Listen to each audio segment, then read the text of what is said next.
I think Americans now are starting to hear the word EMP more and not even understanding what it is. Can you break down what an EMP is and what it does? Yeah, absolutely. So electromagnetic pulse, and we're going to talk right now about HEMP, high altitude electromagnetic pulse, okay, is a phenomenon that occurs when a nuclear weapon is detonated in the exoatmosphere. So say 30 kilometers or higher. And I should say that a nuclear device can be lifted there lots of different ways. I mean, intercontinental ballistic missiles coming from another adversary over the Earth is one way. A ballistic missile launched off of a ship right off the coast. How about a Chinese weather balloon? Is that a possibility? I was about to get there, Chad. Right. Yeah. A balloon, a weather balloon. Yeah. Absolutely. That floated right from China through Alaska. That is a method of attack. Whether across our military bases. Yeah, well, I mean, how that thing was allowed to transit the whole United States, I just cannot imagine. But that's another method of attack. Even a jet, a high angle, a jet crawling to that altitude. You think about these guys that were hijackers and flew jets into buildings. They could cause a lot more harm taking a jet with a nuclear device and doing the same thing. 30 kilometers is all you need. The higher you go, the larger the footprint as far as the coverage of the pulse over the geographic area below.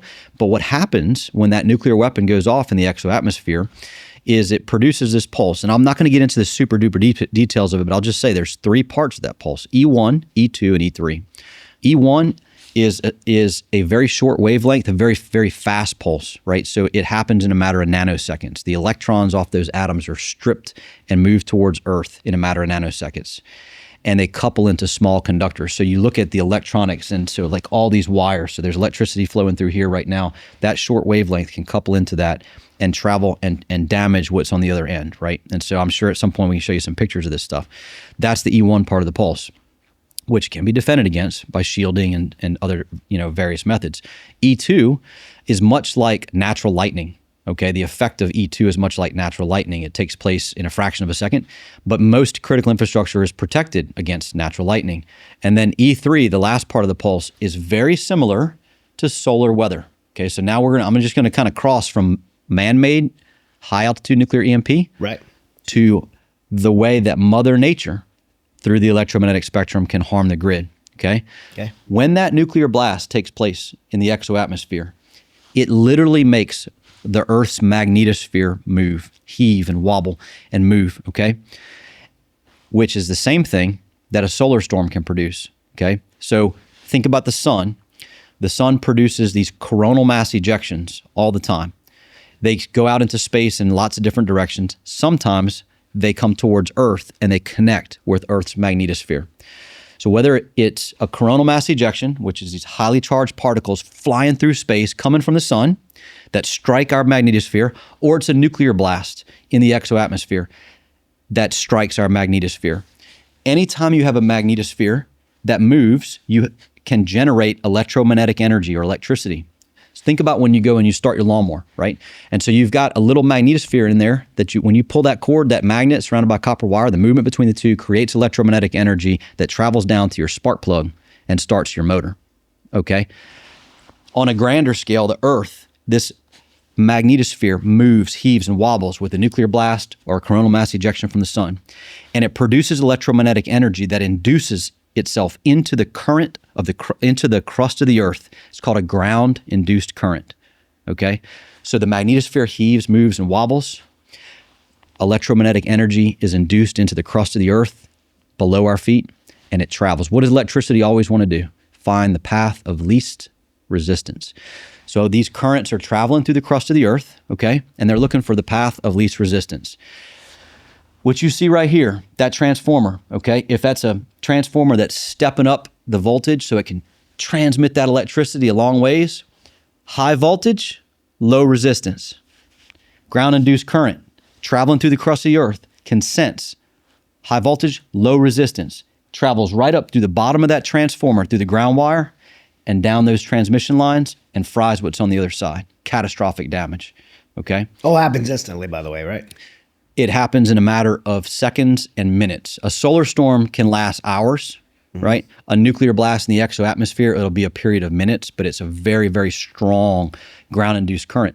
And so how do we know this? Well, we know it from solar storms, because we've seen the grid go down. 1989, the Hydro-Québec storm, right? 1921, they call it the railroad storm, because you saw railroad infrastructure burn to the ground because the sparks emitted in telegraph wires, okay, and the railroad infrastructure. 1859, the Carrington solar storm, that was the transatlantic telegraph cable had to be, replaced. But how do we know it when it comes to nuclear weapons? Because we tested it.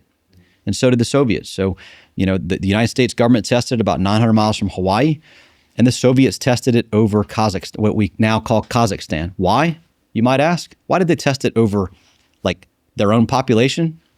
Chad, they found the exact geomagnetic latitude and longitude of Washington, D.C. on the other side of the Earth, and they tested their high-altitude nuclear blasts over that. And the test data that they got is better than anything else in the world. And what it showed is that infrastructure was catastrophically ruined if it wasn't protected. That's the bad news. Good news is you can protect it. Yeah. So that's the phenomenon of EMP. So EMP, we're talking, you kind of explain big grid, but there's also some personal level, right? So that now all the electronics in your home will be destroyed. If you're in that vicinity, if you had radios, your laptops, hard drives, all that stuff, vehicles that are dependent on electricity, potentially, right? The challenge is you don't know if it's not tested. Right. So in some cases, some vehicles might survive just fine because there's so much shielding already. Think about how many electronics are in modern vehicles; they have to be shielded from each other. And I haven't seen the tests because they're classified, but I've been told that some modern vehicles have survived that because there's so much shielding in them already. The Congressional EMP Commission, which we should talk about, the history of that commission, the tests that they didn't have a huge budget to test vehicles, but there were failures in some of the vehicles that they tested. The tough part is you just don't know unless you test it. But what you can do is if you have critical things that need to survive, you can protect them, right? So if you're talking about night vision goggles, in terms of personal security wise, if you're talking about hard drives or computers that have data on them that's going to be super important, those things can be shielded, right? And there's ways to do it, homemade shielding.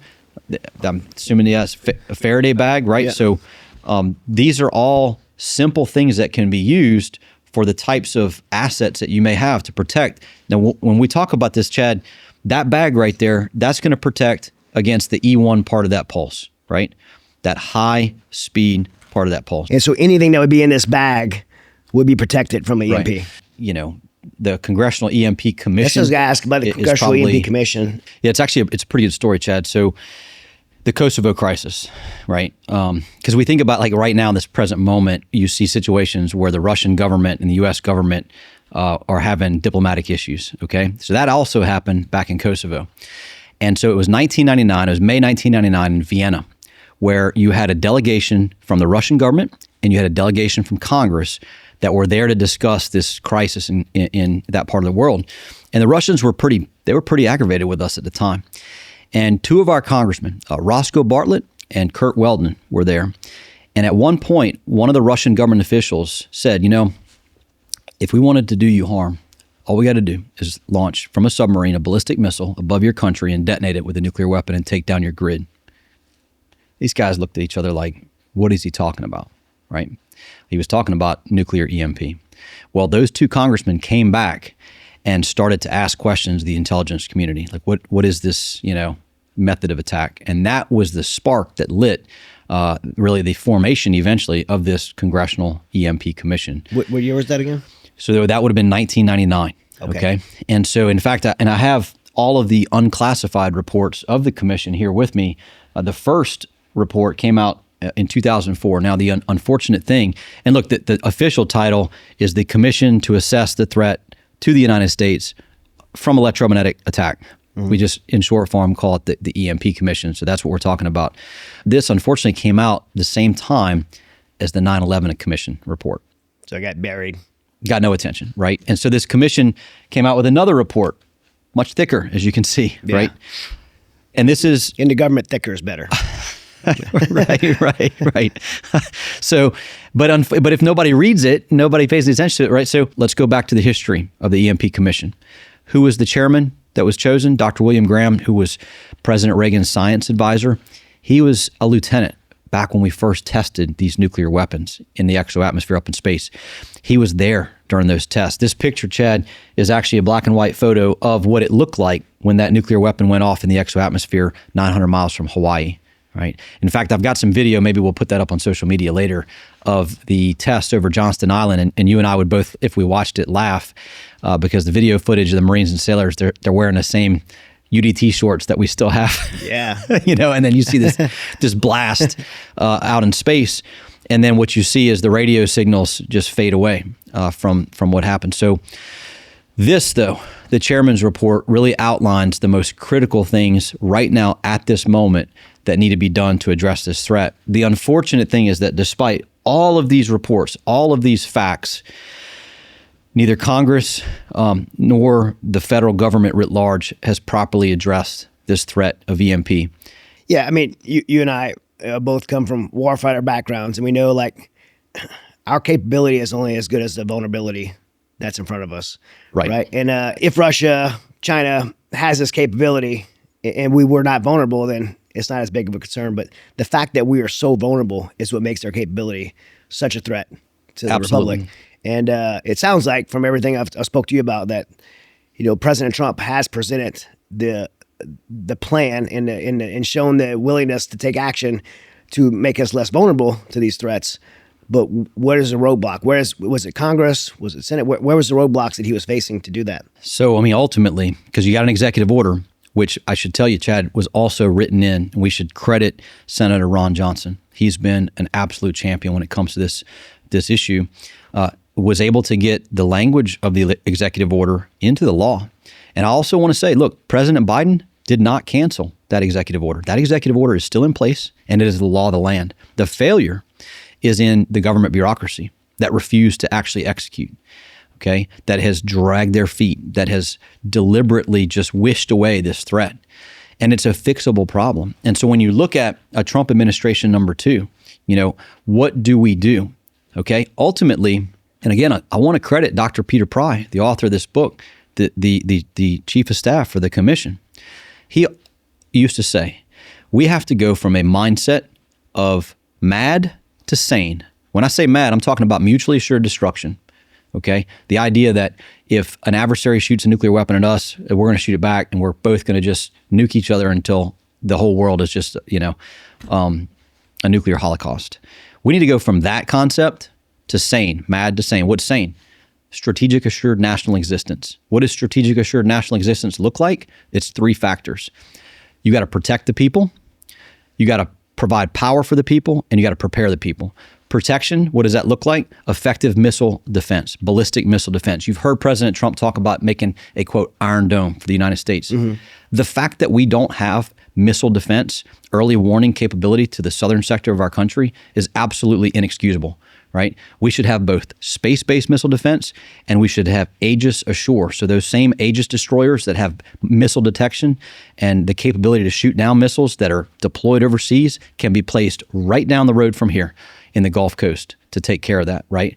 Protect the people, effective ballistic missile defense, a good nuclear deterrent, the restoration of the U.S. military, which I know we both share a desire to see that happen. That's the protection part, right? And I should also say part of that is getting rid of the 275,000 special interest aliens that could sabotage this grid. They have to go. That's right. Hey guys, 10 years ago, I had found myself in a position to where investing in Mighty Oaks and all the different things I'm involved in, I had found myself not prepared for retirement. And I went to my friend Ryan Wheelis at Allied Wealth. I'm so happy with the results for me that I asked him to partner with this show, and he is a partner of this show now. So if you're like me and you need someone to help you with your retirement, with your investments, with just your overall wealth management, go to alliedwealth.com and meet Ryan and his team to get you set up.